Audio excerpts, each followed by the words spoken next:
दिनांक 13/12/2014 रोजी बेळंकी तालुका मिरज जिल्हा सांगली या ठिकाणी यल्लामा देवीची यात्रा चालू असताना या यात्रेतील गायकवाड शेजारीच असलेल्या गायकवाड वस्तीतील महिला देवीचे दर्शन घेऊन परत जात असताना अज्ञात इस्मानी त्यांच्यावर हल्ला करून जागीच 2 महिलांना ठार केलं होतं व इतर महिलांच्या अंगावरील दागिने घेऊन पोबारा केला होता।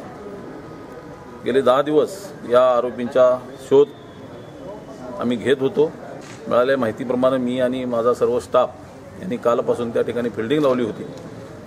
आज रोजी सदर वेळी हा आरोपी आम्हाला मिळालेला आहे। त्याने गुन्हा कोणत्या पद्धतीने केला याची सविस्तर माहिती दिलेली आहे आणि गुन्ह्याचा उद्देश हा लुटमार करणे हाच होता हे या गुन्ह्याच्या तपासामध्ये निष्पन्न झालेला आहे।